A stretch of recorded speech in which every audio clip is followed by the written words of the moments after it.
6व्या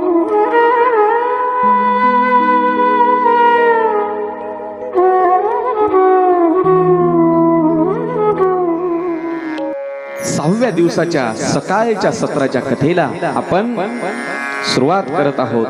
प्रथमतः भगवंताच्या या भगीरथ कार्यामध्ये ज्यांनी ज्यांनी प्रत्यक्ष अप्रत्यक्ष रित्या सहकार्य केलेले आहे, कोणी अन्नदानाच्या रूपानं, कोणी श्रमदानाच्या रूपानं, कोणी धनाच्या रूपानं, पैशाच्या रूपानं, ज्यांनी ज्यांनी सहकार्य केलेलं आहे आणि येणारे हे अजून 4 दिवस जे सहकार्य करत राहणार आहेत, अशा सर्व गावकऱ्यांच्या चरणी साष्टांग दंडवत, साष्टांग प्रणिपात। कथेसाठी उपस्थित सर्व मायबाप श्रोते मंडळी, तुम्हा सर्वांच्या हृदयामध्ये विराजमान असणाऱ्या आत्मारामाला देखील व्यासपीठाकडून साष्टांग दंडवत। मला कथेसाठी संगीताची साथ तबलावादक सुदाम महाराज, पॅडवादक हरिभक्तीपरायण गजानन महाराज, माझ्या मंडळी सागर महाराज, गोड अशी साऊंड सिस्टीम मस्त, नुसतं फक्त अशी मान वळवली की आमचे तात्याराव महाराज ते वळवा वळवी करतात। पुन्हा आता वळून पाहावं लागतंय मला, तुम्ही कुणीकडे वळलात? चला, भाषा फार मजेशीर आहे, जशी वळवली तशी वळती, पुन्हा आलं की नाही वळण। चला, ज्याचं त्याचं वळण आहे, जसं अंग वळणी पडलं तसं ज्याचं त्याचं वळण। कथेसाठी सुरुवात करण्यापूर्वी एकदा सर्वस्व अर्पण करूया हनुमंतरायाच्या चरणावर। माझ्यासोबत माझ्या मागे टाळी वाजवून म्हणायचे सर्वांनी भजन। जय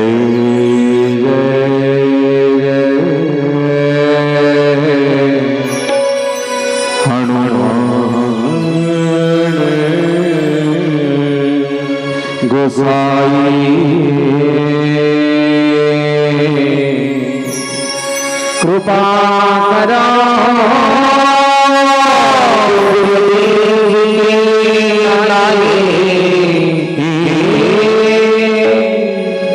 जय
मंगलहारी द्रवहसु दशरथ अजिर बिहारी ग्रामदैवत संकट मोचन हनुमंतरायाच्या चरणी साष्टांग प्रणिपात करून आजच्या 6व्या दिवसाच्या श्री रामचरित मानसाच्या सेवेला सुरुवात करत आहोत। 6 दिवस झाले आपण प्रभू श्रीरामचंद्राचं चरित्र ऐकतोय. हो, तीच कथा जी कैलाश पर्वतावर माता पार्वती शंकराला सांगत आहेत.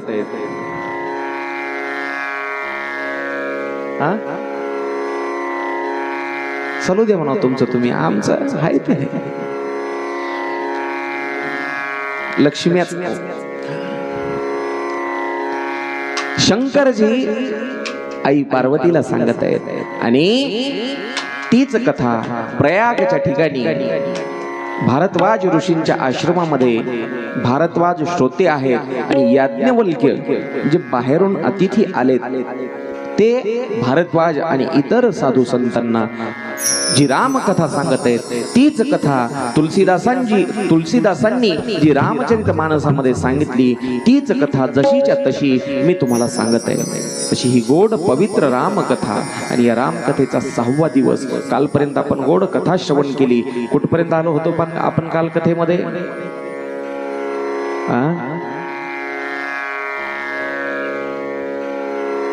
वशिष्ठ नाही गेले बाबा.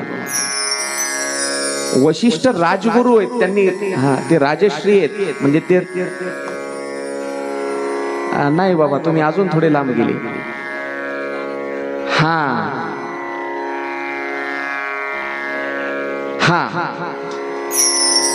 वशिष्ठ आणि विश्वामित्र यायचं जरा असं खटकूनच होतं पहिलंच. कारण काय, राजवाड्यातल्याला वाट मी मोठा आणि जे वनात राहणारा आहे त्याला वाट मी मोठा. सायकलवाला सायकलवर जात असताना कार मधल्यानं किती हॉर्न वाजवू द्या, सायकलवाल्याला काय वाटते, रस्त्यावर अधिकार पहिला माझा आहे, मी मोठा आहे. हे कारवाल्याने किती बोंबलू द्या, कारवाला वाटते मला पटकन पुढे जाऊ द्या, यानं बाजूला सरकाव, माझी 4 चाकी गाडी आहे, रोड टॅक्स भरलाय, लायसन आहे माझ्याकडे. तसं या दोघांमध्ये भांडण होत. हे राजर्षी आहेत. कोण? वशिष्ठ म्हणजे राजाश्रयानं राहणारे, राजाच्या आश्रयानं राहणारे. आणि विश्वामित्राला वाटत होतं याच्या जवळ काय, हे राजाच्या आधारानं राहते, मी मोठा आहे, असा याच्यामध्ये अभिमान होता. त्याच्यावरून त्या बिचाऱ्या हरिश्चंद्राची तेवढी वाताहत झाली, तेवढी बेजारी झाली या दोघांच्या भांडणामुळं. हरिश्चंद्राचा काहीच दोष नव्हता, काहीच. असे विश्वामित्रजी आपल्या आश्रमात निघून गेले आणि आता अयोध्येमध्ये राजा दशरथ आणि 4 सुना, 4 मुलं, 3 राण्या, अतिशय सुखामध्ये सगळं काही चालू आहे. आनंदानं दिवस जात आहेत. पण आनंदानं दिवस अशी निघून जातात महाराज की असं वाटते, साधू संतांनी आणि सगळ्यांनी वर्णन केलं, सुख पाहता जवा पाडे दुःख पर्वताय वढे. सुखाचे दिवस असे भरपूर निघून जातात. असं वाटते सुख किती आहे माणसाच्या हिश्श्याला, एवढं एवढं तर सुख आहे, आणि दुःख किती, डोंगरा एवढं हिश्श्याला आहे. पण नाही, तसं नाही. प्रत्येकाच्या आयुष्यामध्ये सुखही आहे तितकंच आणि दुःखही आहे. फक्त फरक एवढा की सुखाचे दिवस पटकन निघून जातात आणि दुःखाचे दिवस जड जातात. असं आहे का सुखाचे दिवस 12 तासाचे आणि दुःखाचे 24 तासाचे? दिवस तर सगळे 24 तासाचेच आहेत. आणि प्रत्येकाच्या हिश्श्याला सुख आणि दुःख हे जीवन आहे. जीवन ऊन सावलीचा खेळ आहे. प्रत्येकाच्या आयुष्यामध्ये हे सुख येणार आहे आणि दुःख देखील येणार आहे. देवाच्या आयुष्यात आलं तर तुमच्या आमच्या आयुष्यामध्ये दुःख येणार नाही, असं आहे का? पाठीमागं जराशी चुळबुळ चालू आहे माऊल्यांची. सर्वांना विनंती, आपणही लक्ष द्या आणि दुसऱ्यांनाही व्यत्यय आणू नका दुसऱ्याच्या ऐकण्यामध्ये. कारण काय होतं, तुमचं दोघांचं बोलणं चालू असलं की तिसरी कान देऊन ऐकती, शेजारणीचं घरानं करायली काय की, का सुनाचं करायली की, असं होते. त्याच्यामुळं फक्त कथा आणि कथा ऐका बस. शेवटचे 2 दिवस राहिलेले आहेत, आज आणि उद्या. महाराज इथं आपण फक्त गप्पा मारण्यासाठी नाहीयेत. हा एक दवाखाना आहे, दवाखाना. हा एक दवाखाना आहे आणि मी काय डॉक्टर नाही. मला कंपाऊंडर म्हणायची सुद्धा माझी लायकी नाही. मी डॉक्टर तर नाहीच नाही, कंपाऊंडर सुद्धा नाही या दवाखान्याचा. झाडू मारणारा मग तेवढी देखील मला जर जागा मिळाली या दवाखान्यामध्ये, या भगवंताच्या दारामध्ये, तरी मी समाधान मानणार आहे. तुम्ही म्हणाला मग दवाखाना आहे तर आम्हाला काहीच झालं नाही, आम्ही आलो कशासाठी इथं? मग हा कॅम्प लावलाय कशासाठी? 7 दिवसाचा कॅम्पच म्हणा. हा कॅम्प लावला याच्यासाठी तुम्हा आम्हा सगळ्याला एक रोग आहे, सगळ्याला सारखा एकच रोग आहे. कोणाला असेल, कोणाला बीपी असेल, शुगर असेल, कोणाला मुतखडा असेल, मूळव्याध असेल, पोटसूळ असेल, मातेशूळ असेल, जे काय असायचे असेल वेगवेगळे, पण तुम्हा आम्हा सगळ्याला एक रोग आहे. त्या रोगाचं नाव आहे भवरोग. भवरोग. आणि त्या भवरोगाचा इलाज इथं होतो. ज्ञानेश्वरीच्या माध्यमातून, तुकाराम गाथ्याच्या माध्यमातून, नाथ महाराजांच्या अभंगामधून, भारुडांमधून, भागवतामधून आणि रामायणामधून, गीतेच्या श्लोकांमधून या सगळ्या दुखण्याचा इलाज तो म्हणजे एकमेव इथं आहे. आणि ते औषध प्यायचंय आपल्याला इथं. तो ब्रह्मरस प्यायचा आहे. तो ब्रह्मरस प्यायचा आहे. काही जणाला गोड वाटेल, काही जणाला कडूही वाटेल. माझं बोलणं काही आता जे मावल्यांना कोणाला लागलही, पण कसं आहे, औषध हे कडूच असते. औषध कधी नेहमीच गोड असेल असं नाही. लहान लेकराचे एखाद्या वेळेस औषध असतात तापीचे, गोडही बनविते ती कंपनी, मधात काहीतरी चॉकलेटचं ते हे टाकून. पण प्रत्येक वेळेला औषध गोडच असते असं नाही. एखाद्या वेळेस इंजेक्शन दुखलं तरीही त्यामागे डॉक्टरचा हेतू फक्त तुमचं दुखणं बरं व्हावं हा असतो, तुम्हाला त्रास व्हावा हा हेतू नसतो. म्हणून माझ्या बोलण्याचं वाईट वाटू देऊ नका. मी नेहमी सांगतो, मी कोणालाही कोणाचं अंतःकरण दुखावेल या भावनेतून कधीही कोणाला बोलत नाही. चला, सुख आणि दुःख आपण इथं होतो. जीवनामध्ये सुख आणि दुःख असे येतात. कसे येतात? सुख दुःख आए जाए, सुख दुःख आए जाए,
सुख दुख आए जाए, सुख की भूख ना, दुख की चिंता, प्रीत जिसे अपनाए. मग ही प्रीत कोणती? मीरा ने पिया विष का प्याला, विष को भी अमृत कर डाला, प्रेम का ढाई अक्षर पढ़ के मस्त कबीरा गाए. सुख दुख आए जाए.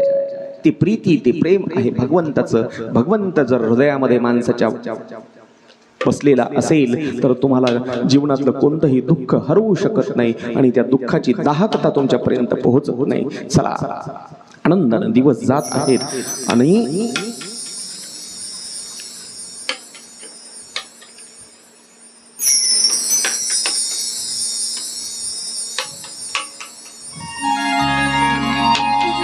आनंदाने दिवस जात आहेत. एक दिवस राजा दशरथ सकाळच्या वेळेला प्रातःकाळी लवकर उठले. एक दिवस लवकर उठले म्हणजे काय एक दिवस उठले का?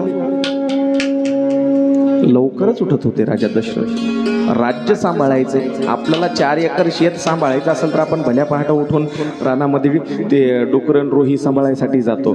इथं तर अयोध्येचा कारभार आहे महाराज. ब्रह्ममुहूर्तावर उठलेले आहेत आणि प्रातर्विधी वगैरे सगळे आटोपल्याच्या नंतर राजा दशरथानं आंघोळ केलेली आहे. आंघोळ केली, राजाचा पोशाख केला आणि डोक्यावर मुकुट चढवला. डोक्यावर मुकुट. लक्ष इकडे द्या, कथाभाग महत्वाचा आहे. इथून कथेला एक कलाटणी मिळते, एक वेगळी दिशा मिळते, टर्निंग पॉइंट म्हणतो ज्याला आपण. या ठिकाणाहून कथा एका वेगळ्या दिशेला वळणार आहे. त्यासाठी महत्वाची गोष्ट आहे, महत्वाची, ऐकण्यासारखी, लक्ष देऊन ऐकण्यासाठी. आतापर्यंत कथा एकाच दिशेनं प्रवाह चालू होता कथेचा, आता कथेचा प्रवाह दुसऱ्या दिशेनं वळणार आहे. म्हणून महत्वाचा पॉइंट आहे, महत्वाचं ठिकाण आहे, ज्याला आपण टर्निंग पॉइंट म्हणतो. राजानं पोशाख केला आणि मुकुट जो आहे, मुकुट तो डोक्यावर ठेवला, तो मुकुट डोक्यावर ठेवला आणि आरशासमोर उभं राहिले. आरशासमोर मुकुट डोक्यावर ठेवला आणि आरशासमोर उभं राहिले. माणूस आंघोळ केल्यानंतर केस विंचरताना, भांग पाडताना, पावडर फेर अँड लवली लावताना पाहते आरशात. फिरून लावली, फिरून फिरून लावल्या जाते, पुन्हा पुन्हा फिरू फिरू लावल्या जाते, सकाळ दुपार संध्याकाळ. म्हणून तिचं नाव फेर अँड लवली न ठेवता आता ते नाव बदललं.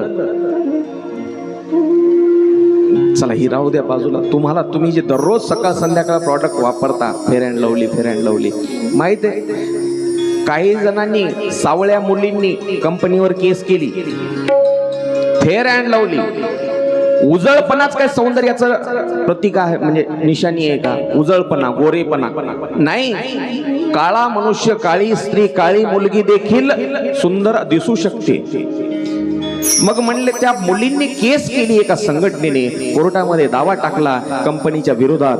फेर अँड लवली जागतिक कंपनी, एवढी सगळं जगामध्ये चालणारी, पण त्या मुलींनी आपली बाजू ठामपणे मांडली. आम्ही सावळे असलो तर काय झालं, आम्ही का सुंदर नाहीत का? गोरेपणाच काय सौंदर्याचं लक्षण असतो का? कंपनीला नाव बदलावं लागलं, कोर्टानं सांगितलं बदलून टाका तुमचं नाव.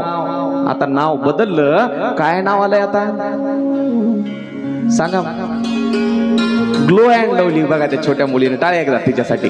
रोज लावायले तुम्ही, पण तुमचं लक्ष नाही. फेर अँड लवली बदलावं लागलं, ग्लो अँड लवली.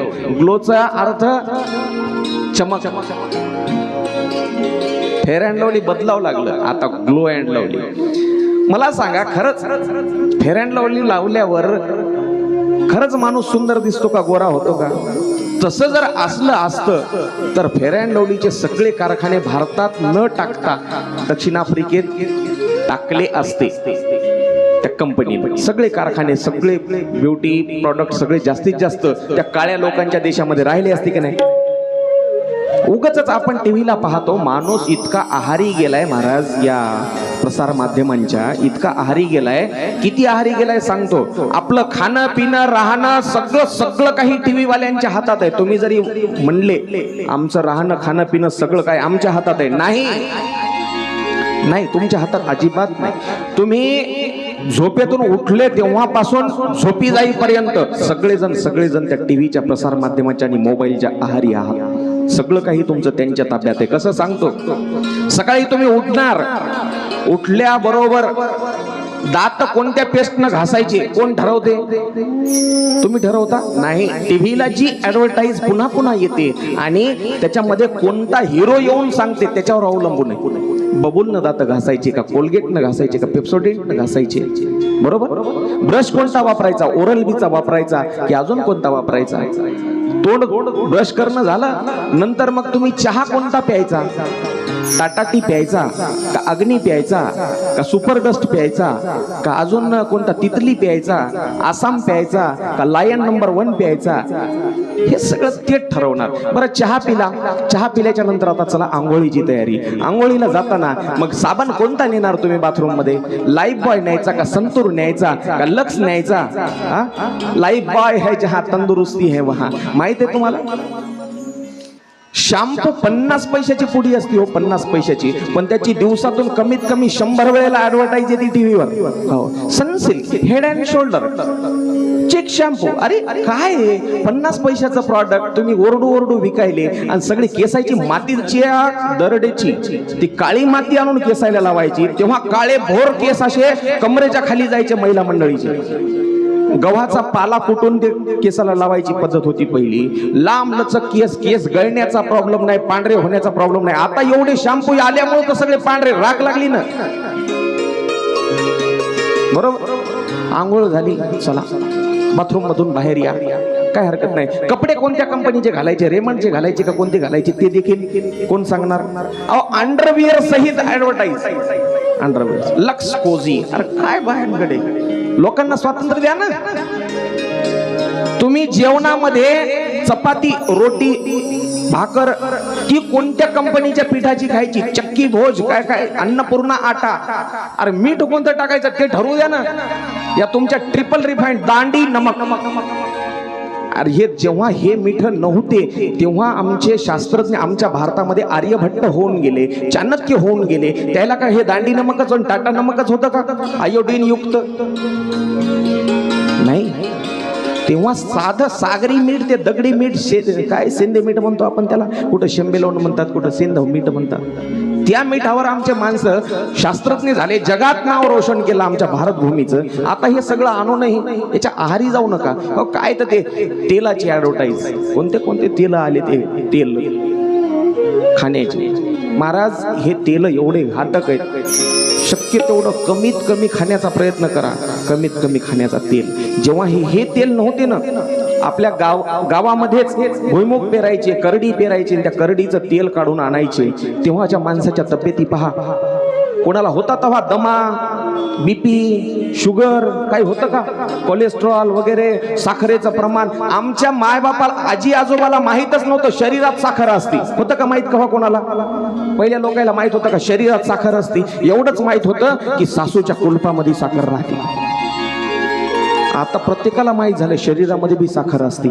कारण की सगळ्याला शुगरचा त्रास सुरू झाला. हे तेल खराब तेल आहे. सोयाबीनचं वापरा की आजकालचा शेंगदाणा वापरा, म्हणून कमीत कमी वापरा. याच्या आहारी नका जाऊ. मला हे म्हणायचंय, ते फेअर अँड लवली सोडा, काही सगळं सोडा. राजा दशरथानं काही मेकअप केला नाही, फक्त मुकुट डोक्यावर घातला. कथेकडे आलोय पुन्हा. तुम्ही म्हणाल ही कथा नव्हती तर काय होतं एवढा वेळ? एवढा वेळ ही कथाच होती, तुमच्या आमच्या जीवनाची कथा होती. रामकथा म्हणजे काय फक्त कोणत्या पोथी पुराणातली कथा नाहीये मायबाप. ही कथा तुमच्या आमच्या जीवनाची कथा आहे. रामकथा कोणतं हे पुस्तक नसून रामकथा म्हणजे प्रभू रामचंद्राचं मस्तक आहे, मस्तक. हो चला. राजा दशरथानं स्नान केलंय, पोशाख केलेला आहे आणि मुकुट, भरजरी वस्त्र अंगावर घातले आणि मुकुट डोक्यावर ठेवला आणि आरशा समोर उभं राहिले. मोठा आरसा आणि त्या मोठ्या आरशासमोर उभं राहिलेले.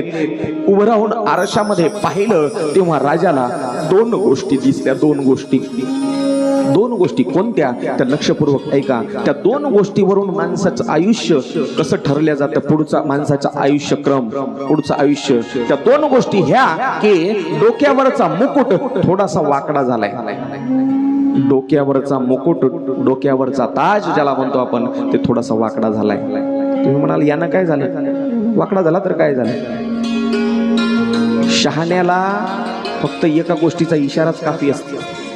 शहाण्या माणसाला. चला दुसरी एक गोष्ट, कानाजवळचे केस जे आहेत, म्हणजे हे जे चाळ्यावरचे, आपण चाळ्याच म्हणतो ना, हे जे चाळ्यावरचे जे केस आहेत इथलचे थोडेफार जवळचे, या चाळ्याच्या आजूबाजूचे ते केस थोडे थोडे पांढरे झाले. म्हणजे तुम्ही म्हणसाल त्यात नवल काय, पांढरे झाले तर डाय लावायची. गोदरेज, इंडिका, निशा.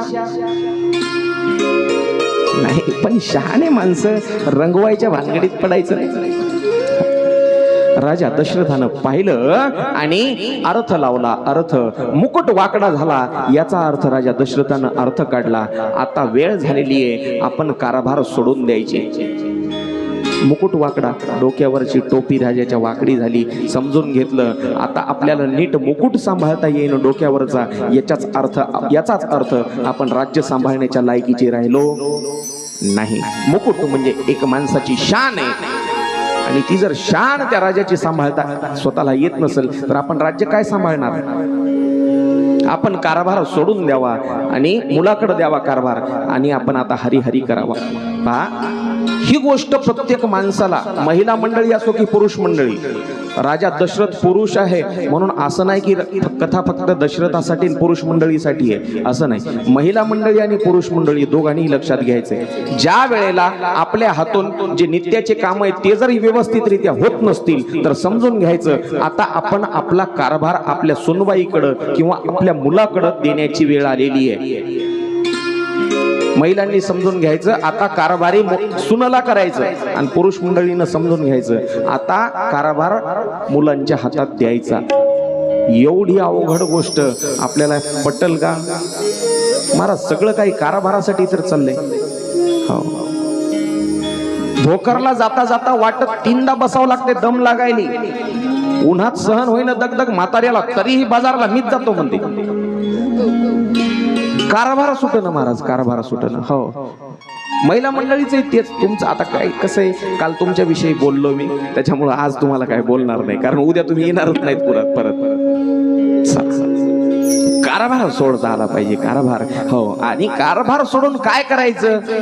जे मुलगा काम करायला त्याच्यात आडाफाटे आणायचे नाही, हरी हरी करायचं. आता जे संसार आहे ते त्यांचा आहे. आता इथून पुढचा तुमच्या हाताने जेव्हा काम नीट होईन तेव्हा पुढचा संसार कोणाचा असतो? तुमचा. तुमचं काय शिल्लक राहिलेलं आहे? तुम्ही गेल्याच्या नंतर फक्त कुठंतरी एक फोटो अडकवून त्यातला एक हार आणि त्याच्यावर मग जळमट चढतात. याच्या पलीकडे तुमच्या नंतर तुमचं काही संसारामध्ये शिल्लक राहत नाही. बस संपला तुमचा संसार, कितीही ओढाताणी न करा. म्हणून सगळा कारभार सुनेच्या आणि लेकाच्या हातात सोडून मोकळं व्हा. आपल्या शास्त्रकारांनी 4 आश्रम सांगितले. 4 आश्रम कोणते कोणते? वेगवेगळ्या वयानुसार वेगवेगळे 4 आश्रम सांगितलेले. शेवटच्या आश्रमामध्ये पाय टाकायचा आणि हरी हरी करायचं. मला ते 4 आश्रम सांगायला वेळ नाही, मला भरपूर पुढची कथा सांगायची आहे. चला. कानाजवळचे केस पांढरे झाले याचा अर्थ माणसानं ओळखून घ्यायचं असते, ओळखून घ्यायचं.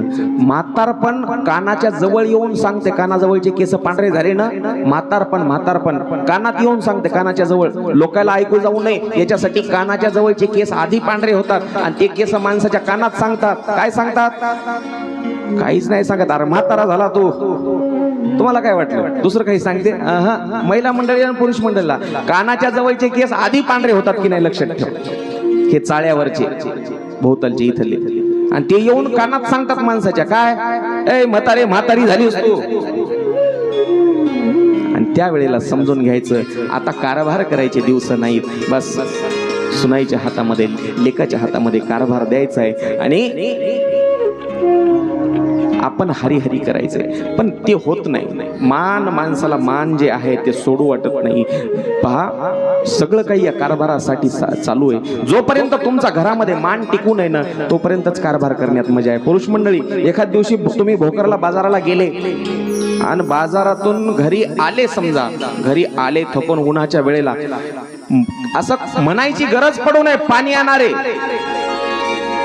तुम्ही दारात आल्याबरोबर तुमच्या म्हातारीनं म्हणा, सुननं म्हणा, लेकानं म्हणा, नातानं म्हणा, कोणतरी आल्याबरोबर पाण्याचा ग्लास असा हातात धरून आलं पाहिजे. तर समजून घ्यायचं काय, आपला मान घरामध्ये टिकून आहे. आणि बाजारातून आल्यावर घरी सुना बसलेल्या अंगणामध्ये आणि त्या सगळ्या उठून मधात जातात, तोंड वेडवाकडं करून. म्हातारी सुद्धा विचारत नाही. त्यावेळेला समजून घ्यायचं आपला मुकुट वाकडा झाला, आपला मुकुट वाकडा झाला. बस एवढं जरी कळालं ना, बस आपल्याला रामायण सगळं कळालं. समजा रामायण सगळंच कळालं. त्यानंतर एक घटना घडते. भरताचे मामे भरत. कोण भरत? भरत कोण आहे? रामाचा भाऊ. आपल्याकडं 3 भरत होऊन गेले. किती भरत झाले? किती भरत झाले? 3.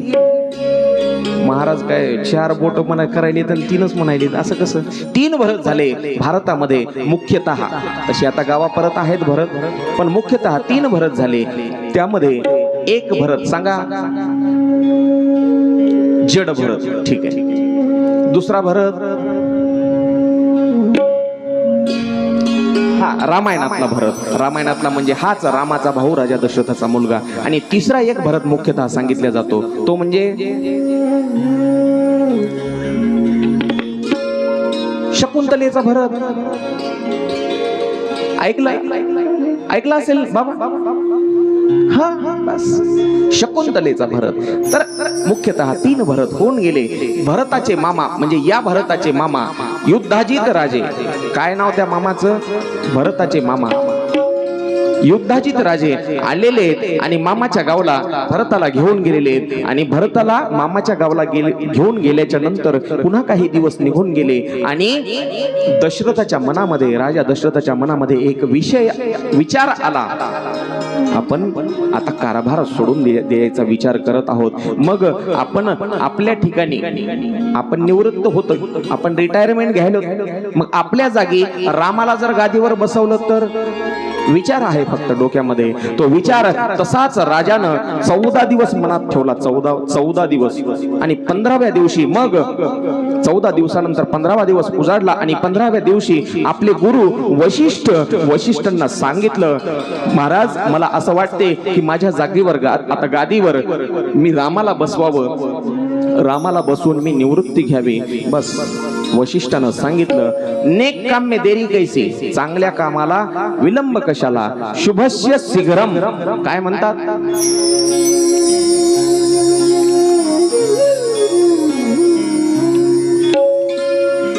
बस मैं खाली आता.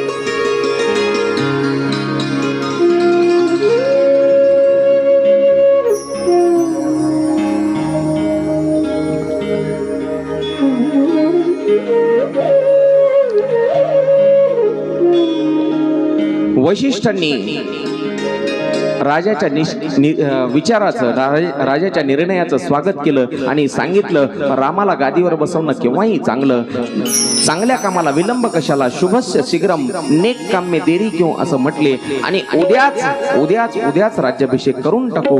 सगळ्या नगरामध्ये दौंडी देण्यात आली. दौंडी रथ काढायला लावला. सुमंताला सांगितलं, सैनिकांनी करवी नगरामध्ये सगळीकडे दौंडी द्या. रथावरून त्या 2 सैनिकांनी दौंडी द्यायला सुरुवात केली. उद्या सकाळी दशरथ नंदन प्रभू श्रीराम यांचा राज्याभिषेक होणार आहे. हो, उद्या सकाळी दशरथ नंदन राजा राम राजा होणार आहे. राजा दौंडी देण्यात आले. आणि आता किती काळ निघून गेला, किती काळ सांगतो. लग्न झालं प्रभू रामचंद्राचं. 7व्या वर्षी वशिष्ठांच्या घरी आश्रमामध्ये विद्या शिकण्यासाठी गेले होते. 15व्या वर्षी लग्न झालं. विश्वामित्रासोबत वनात गेले यज्ञ सांभाळण्यासाठी, यज्ञ रक्षण करण्यासाठी. 15व्या वर्षी लग्न झालं. आता 12 वर्ष निघून गेले होते. 12 वर्षाचा काळ. 15व्या वर्षी लग्न झालेलं आहे आणि 15 वर्षानंतर 12 वर्ष काळ निघून गेला. म्हणजे आज रामप्रभू किती वर्षाचे झाले? 27 वर्ष. 27 वर्ष. आता रामप्रभूचं वय 27. त्यावेळेला लग्नाच्या वेळेला रामप्रभूचं वय किती सांगितलं मी आता? 15. आणि सीतामाईचं वय किती होतं? 9 वर्ष. 9 वर्ष. सीतामाईचं 9 वर्ष. दोघांच्या वयामध्ये 6 वर्षाचा फरक होता. मग आता सीतामाई तेव्हा 9 वर्षाची होती. सीतामाईच्या वयामध्ये 6 मिसळा किती झालं? म्हणजे आता सीतामाई 15 वर्षाची. एका माऊलीला मी विचारलं, वहिनी तुमचं वय काय? ती म्हणली, लग्न झालं तेव्हा माझं वय म्हणली 18 होतं आणि मालकाचं वय 25 होतं. म्हणजे 7 वर्षाचा फरक होता म्हणली आमच्या. आता चला उदाहरण सांगित बसलं की म्हणजे तेवढं वाढत राहते. तुमचा गोंधळ झाला की नाही? तुमचा कसा गोंधळ झाला? रामप्रभूचं वय तेव्हा 15 होतं, सीतामाईचं 9 होतं. रामाच्या सीतेच्या वयामध्ये 6 वर्षाचं अंतर होतं. आता रामाचं वय 27 झाले. म्हणजे सीतेचं वय तेव्हा 9 वर्ष होतं. म्हणजे तिच्या वयामध्ये आता तुम्ही किती मिसळा? मला हे उत्तर अपेक्षित आहे. मला हे उत्तर बाबांचं अपेक्षित आहे. 6 वर्षांनी आजही सीतामाई कमी आहे. तिचं वय म्हणजे 21 वर्षांचं वय आहे. 21व्या वर्षी पहा, राजाची मुलगी आहे. आता काही मिनिटामध्ये वनवासाला निघायचं, काही मिनिटामध्ये. चला सगळी प्रजा आनंद आहे. माझा आमचा लाडका राम, सगळ्या प्रजेचा जीव रामावर. आमचा लाडका राम उद्या सकाळी राजा होणार.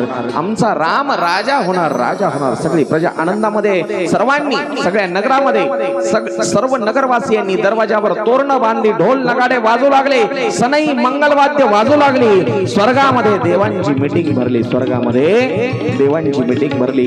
अरे हा जर राजा झाला तर आपलं काय होईल? हा जर राजा झाला तर आपलं काय होईल? काल लग्न लागताना सुद्धा अशीच मीटिंग भरली होती. याचं लग्न जर सुरळीत लागलं तर अवघड होईल म्हणले आपल्या. मग काय करा?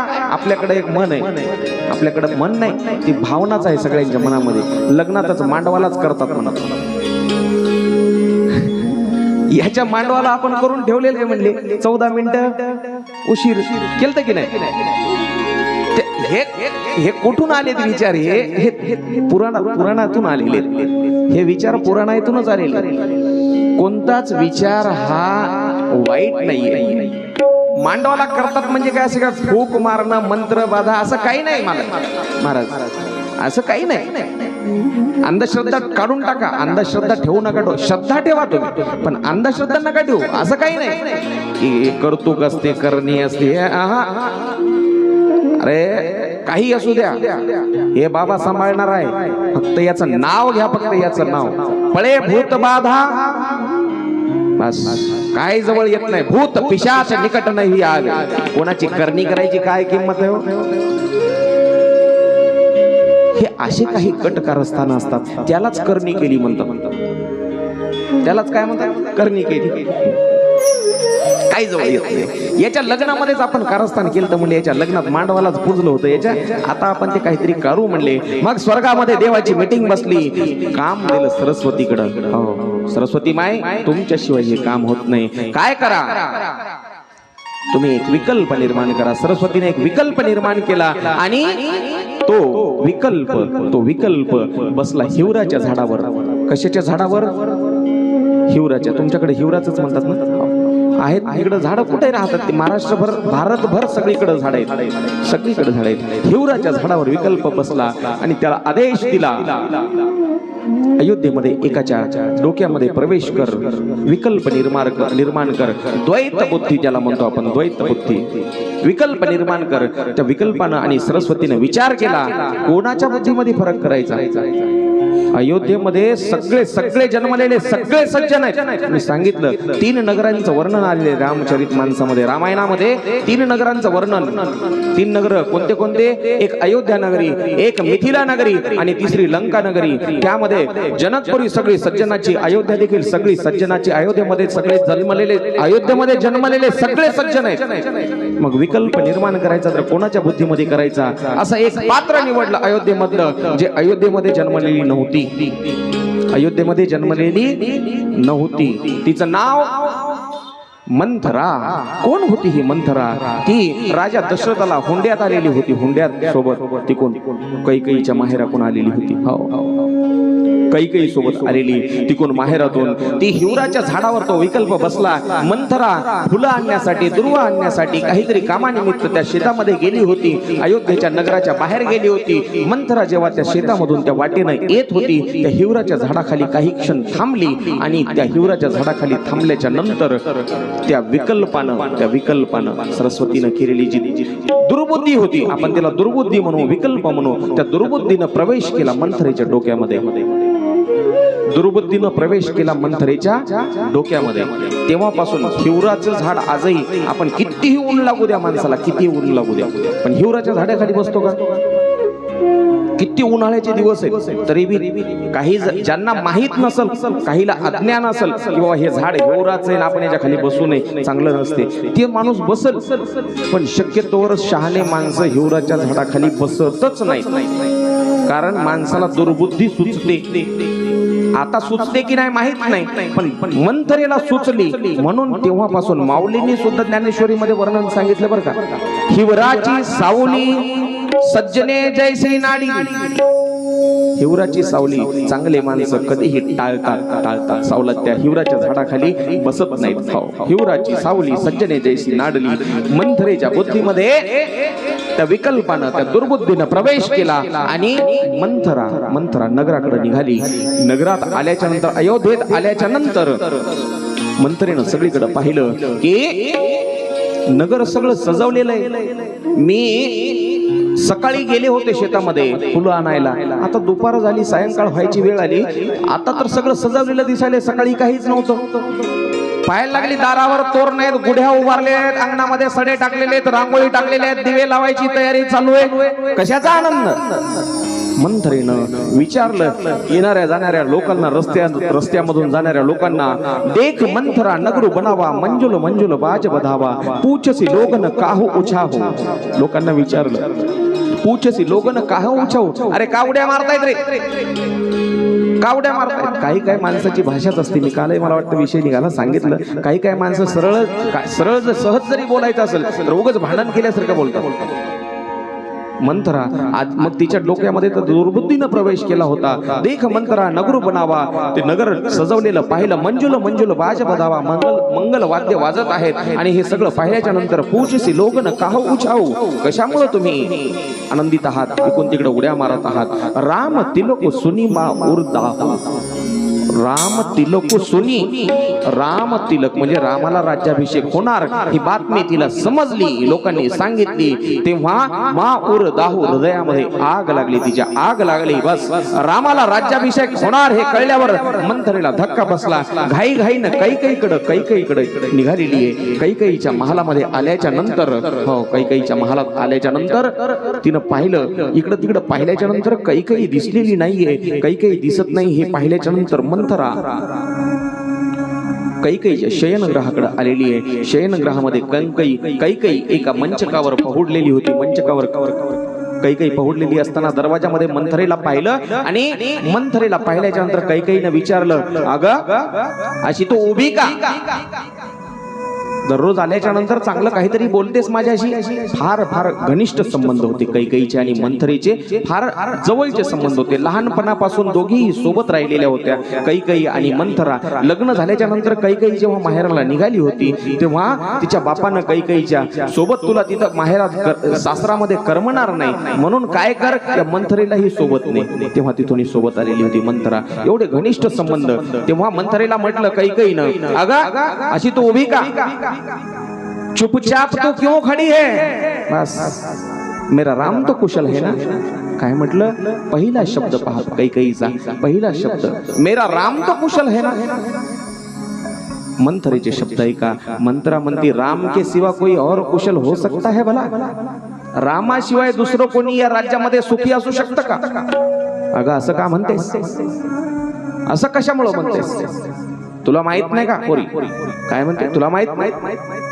म्हणली काय मला माहित नाही. कल राम को राज तिलक है, राज तिलक, उद्या राम राजा होणार आहे. बस कैकेयी नाचू लागली, आनंदानं नाचू लागली. बस तुला काय पाहिजे सांग. खूप आनंदाची बातमी तुम्हाला सांगितलेली आहे. माझीच इच्छा होती, माझी स्वतःची इच्छा होती की रामानं राज्याच्या गादीवर बसावं, माझा राम गादीवर बसावा, राजा व्हावा असं मला वाटत होतं. बस मंत्रामध्ये, पोरे तुला कळत कसं नाही, राजमातेचा अधिकार जो आहे तो कौशल्यला जाईल. राजमाता कौशल्य होईल. मग तुझ्या हातामध्ये काय, भांडी घासायचा कारभार राहील, भांडी घासायचा. बस तिची दासी होशील पोरी तो कौशल्याची. कौशल्या रामाची आई, सख्खी आई, आणि ती राजमाता होणार. तुला तिची चाकरी करावी लागेल, दास्यत्व स्वीकारावं लागेल. मग काही म्हणते, येडी झालीस काय? सौमित्रा आणि कौशल्या माझ्या सख्या बहिणी सारखे आहेत, माझं काही होणार नाही. अगं हाल होतील पुरे, काही होणार नाही. अगं हाल होतील, दास्यत्व स्वीकारावं लागेल, दासी होशील तू.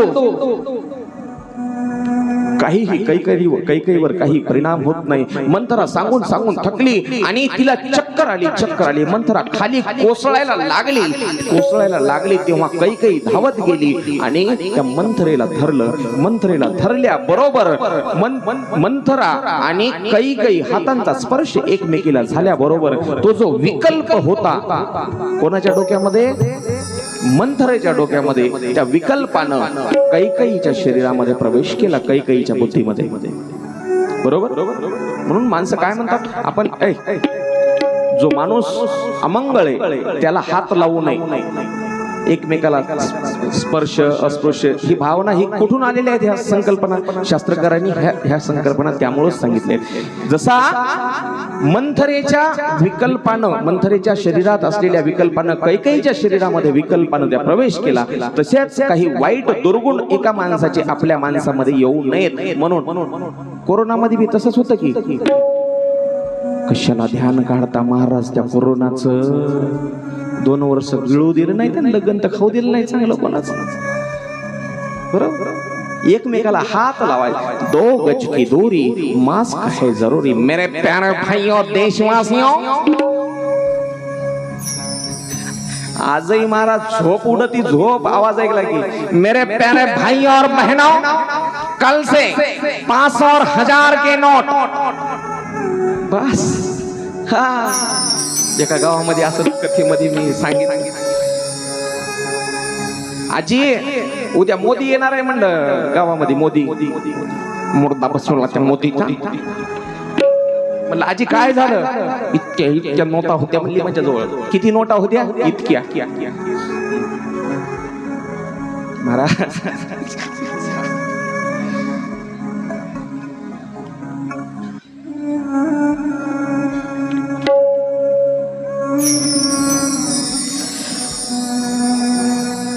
विकल्पना प्रवेश केला कैकेयीच्या बुद्धीमध्ये आणि मग कैकेयीची बुद्धी भ्रष्ट झाली आणि मग एका मंचकावर, एका आसनावर, त्या सिंहासनावर कैकेयी बसलेली आहे. एक पाय या पायावर ठेवलेला आहे आणि अशी ऐटी मध्ये बसून मग त्या मंथरेला म्हटलं, आप बोल मंथरा, क्या बोलती है?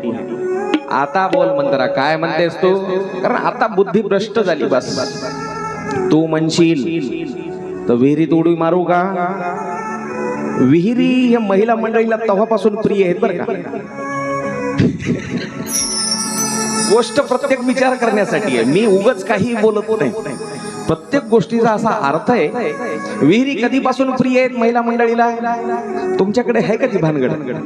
जरा असं काही चापट मारली एक नवऱ्याने की बस गेली विहिरीत, तेव्हापासून उडीच. विहिरी तेव्हापासून प्रिय. बस अब बोल मंथरा, क्या बोलती है? तू कहे तो कुएं में जान दे दूं, विहिरीत उडी मारू का? एवढा वेळ कैकेयीला सांगून देखील कैकेयी ऐकायला तयार नव्हती. हो, माझा रामच राजा झाला पाहिजे, चांगली गोष्ट आहे. पण जसं साधू संतांनी वर्णन केलं, संत वचन आहे, ओढाळाच्या संगे सात्विक नाडली. ओढाळाच्या संगे सात्विक नाडली. हो, अजून साधू संतांनी बरंच सांगितलं. हो, साधू नास कुसंगे नाडीला जैस साधू जैसा. हो, कुसंगे नाडी. हिरा कितीही असू द्या, त्याला ढेकणाचं रक्त लागलं तर लगेच त्याची माती होते, माती. हो, तसा या कैकेयीच्या बाबतीमध्ये झालेलं आहे. विहिरीत उडी मारण्याची गरज नाही. तू काय कर, पूर्वीचे जे तुझे 2 वर आहेत, 2 मागण्या शिल्लक आहेत तुझ्याकडे मागण्यासाठी. नवरा एखाद्या वेळेस असा खुशीमध्ये आला की मग म्हणते, मग तुला जे पाहिजे ते तुला काय पाहिजे, तुझ्या मनावर साडी घेतो म्हणते सक्रातीला. तुला तुझ्या मनावर. तुमच्याकडे घेतात की नाही सक्रातीला साड्या? असतात की नाही? हो म्हणा की महिला मंडळी पाहिणं झाल्यात, महिला तिकडे पाहिल्यात.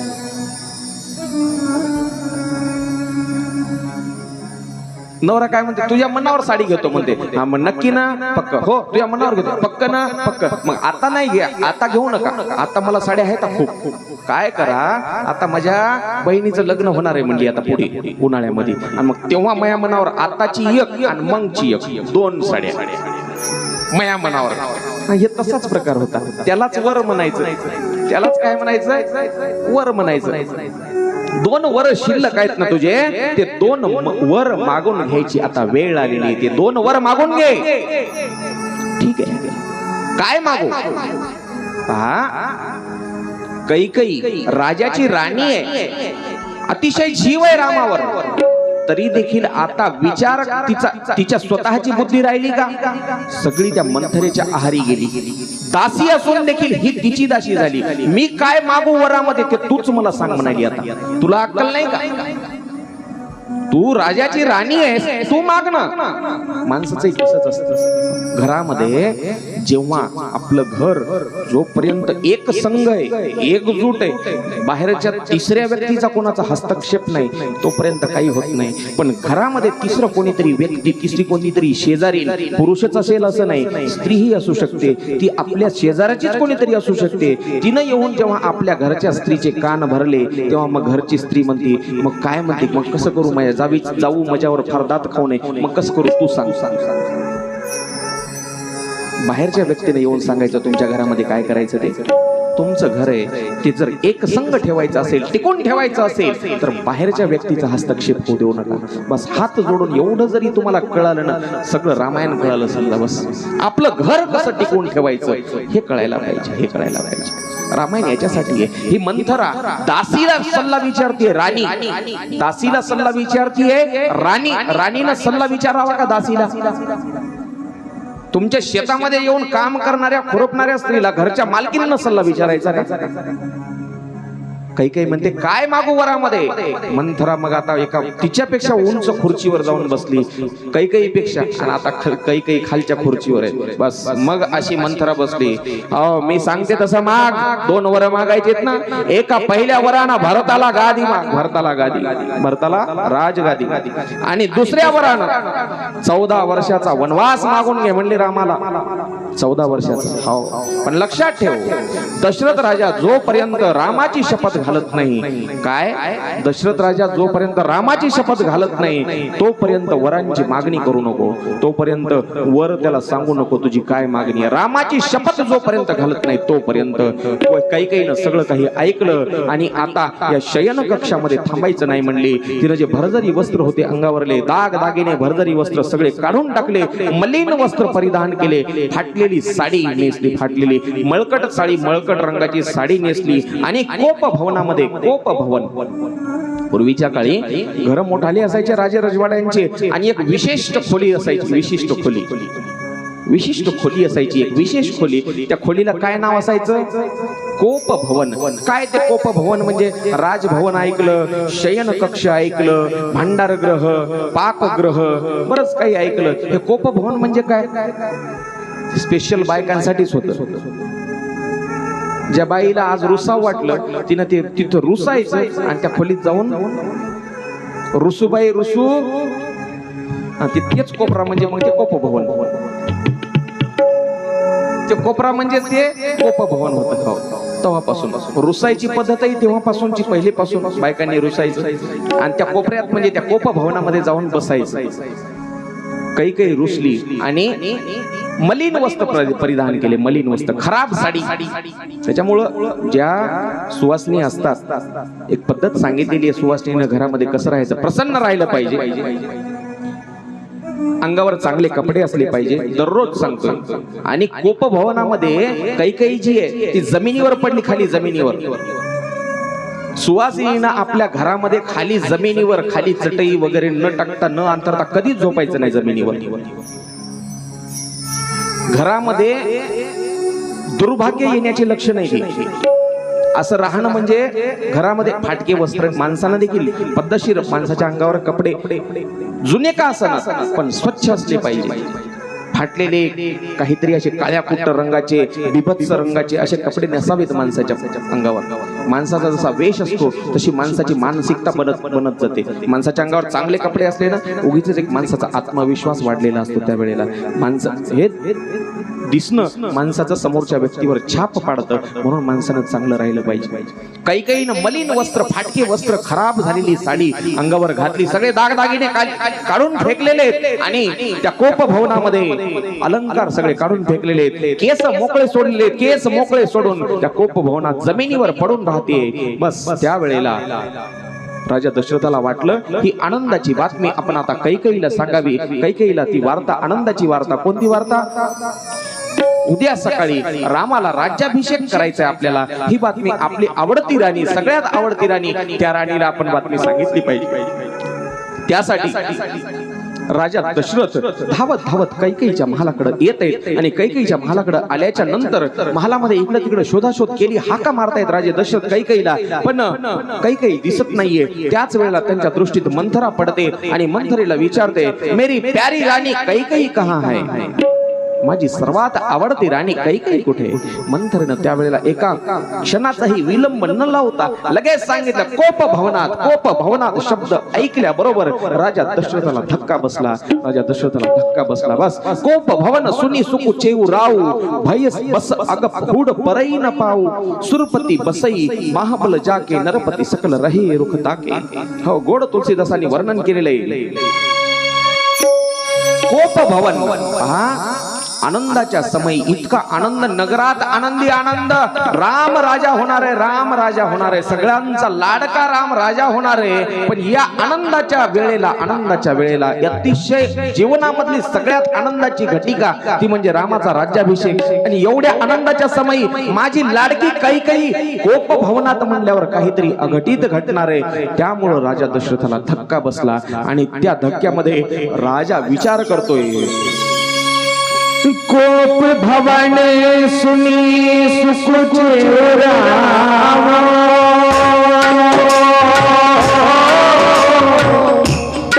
भय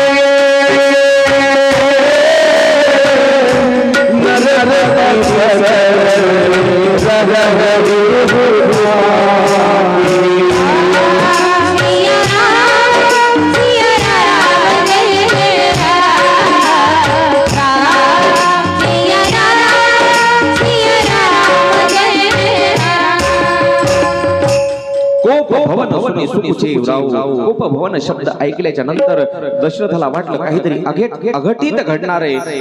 कैकेयीच्या महालातून राजा दशरथ निघालेले आहेत आता कोप भवनाकडे.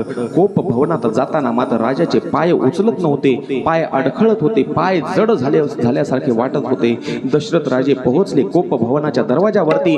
त्यावेळेला पाहिलं दृश्य कोप भवनामध्ये मलिन वस्त्र, अगदी खराब झालेली साडी अंगावर आहे त्या कैकेयीच्या, आणि सगळे केस विस्कटलेले आहेत.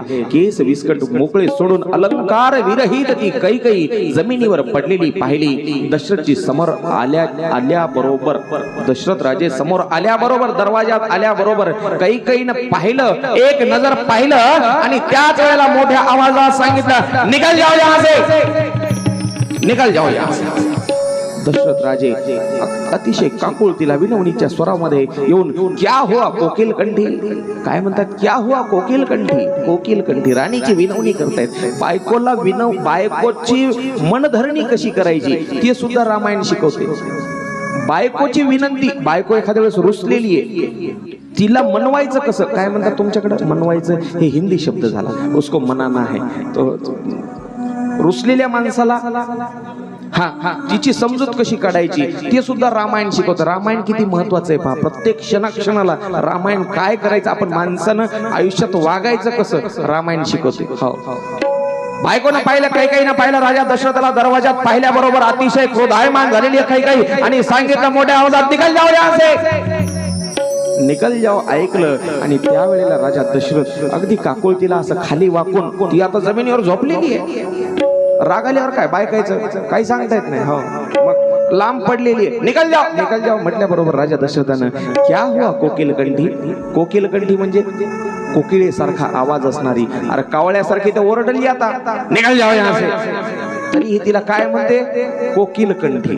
बरं, लगेच कैकेयीनं ऐकलं कोकिल कंठी, राजा मला आता काहीतरी समजावणार आहे हे कैकेयीच्या लक्षात आलं आणि कैकेयीनं लगेच सांगितलं, मेरे साथ बात मत करो, माझ्यासोबत काही बोलू नका तुम्ही, निकल जाओ यहां से, मेरे साथ बात मत करो. कैकेयी, क्या हुआ गजगामिनी, क्या हुआ गजगामिनी म्हणजे जिची चाल हत्ती सारखी आहे. गजगामिनी म्हणजे हत्ती सारखी चालणारी. हत्ती कसा डुलत चालते तसं आता एक काय ते बायकोला एक उपमा देऊ लागलं. उपमा, हो, प्रिये, लाडके, बाबू, शोना, आजकाल ते नवीनच शब्द आलेत काय,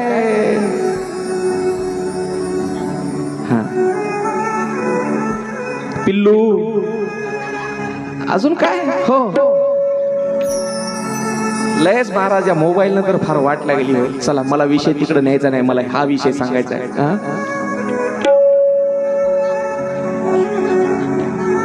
हा, जाऊ दे. चला. राजा दशरथाने पुढचा शब्द वापरला, क्या हुआ गजगामिनी, क्यों मेरे साथ बात नहीं करना चाहती हो? बस आप यहाँ से निकल जाओ, बस मेरे साथ कुछ बात मत करो। हे सुमुखे, हे सुलोचनी, हे पिक बचनी।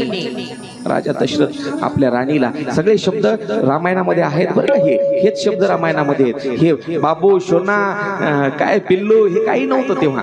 हे गजगामिनी, सुमुखे, सुलोचनी म्हणजे चांगल्या नयनाची असलेली, सुमुखे म्हणजे चांगलं मुख असणारी, हे सगळे विशेषण आहेत सुंदर स्त्रीला दिलेले शास्त्रकारांनी। हो पहा, प्रसंग असा आहे, राजा दशरथाच्या मनामध्ये काम आहे। राजा दशरथ विनवणी करतोय अशा पद्धतीनं, म्हणजे राजा दशरथ हा काम आहे। मंथरा जी आहे, मंथरा, मंथरा ही लोभ आहे, लोभ। अग घे वर मागून, मागून घे म्हणजे लोभाचं प्रतीक आहे मंथरा। आणि कैकई, निघाल जाओ यहाँ से। कैकई हे क्रोधाचं प्रतीक आहे, क्रोधाचं। हे तीन महत्वाचे शत्रू सांगितलेले, तीन महत्वाचे शत्रू।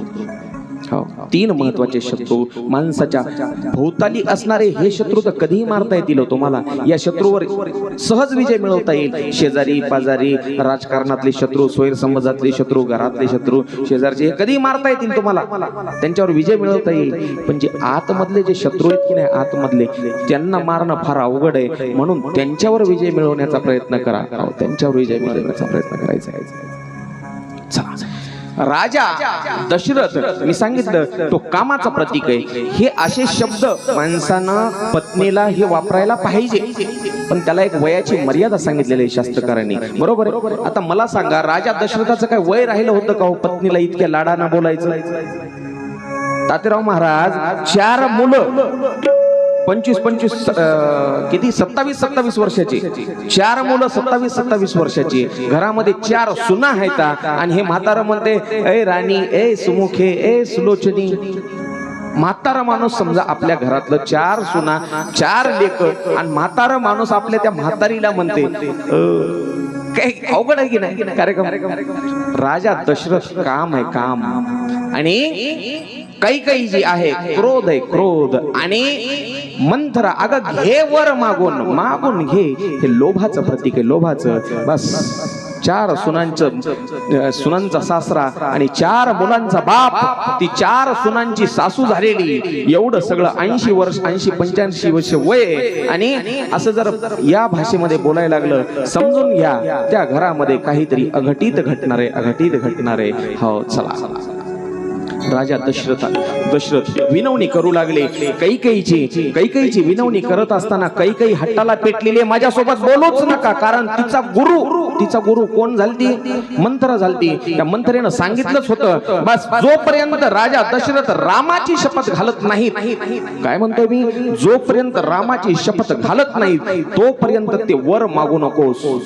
ही हट्टाला पेटलेली, हिला माहित आहे राजा दशरथ माझी मागणी, माझा हट्ट पूर्ण करतेच, मी खूप लाडकी आहे, असा तिला भ्रम होता। आणि त्याच वेळेला मग राजा दशरथानं सांगितलं, हो रामाची शपथ आहे कैकई, अशा मंगल वेळेला, चांगल्या सौभाग्याच्या वेळेला असं नाटक नको करू, रामाची शपथ आहे, तुला काय पाहिजे सांग।